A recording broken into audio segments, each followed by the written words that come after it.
And in the same place, in Lysholm, in that same area, as well as the old gravestones, there is also the site of the Hazoa, which was the jumping stone.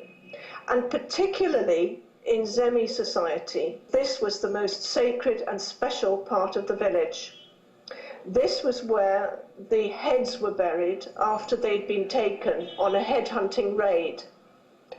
And at certain festivals, they would have athletic competitions, which would probably include wrestling and mock spear fights and the long jump.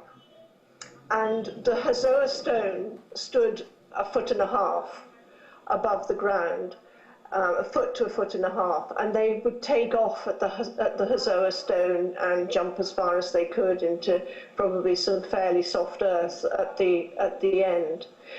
And the Zemi practiced a thing called cycle migration, and when they moved to another village site and set up a whole new system where they would stay and cultivate the land for perhaps 10 or 20 years, they would set up a Hazoa stone in that new place. And that, in the same way that they talk about the fire being the heart of the house, I think the Hazoa stone was the heart of the village.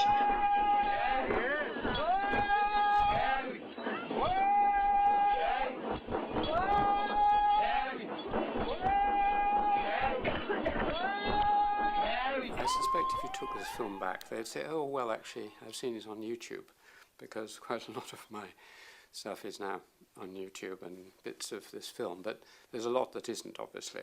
People are fascinated, usually, because memory is much better, there's much less movement. So if you took a film back to a village where it had been taken 70, 80 years ago in this country, they'd say, oh, well, it's all changed, there's no one I know. But in these cases, they probably would say, oh, that must be my great-grandfather or my grandfather. And, oh, I remember that street or house or whatever. So it actually means something. And I think one of the obligations, really, of anthropologists now is to return this material to the people about whom it was taken. For many years, it wasn't possible. There was only one copy, and it was in an archive. Now, it's just becoming possible in this virtual world to put all the material up on one place, and then the Nagas and everyone else who wants to can see it.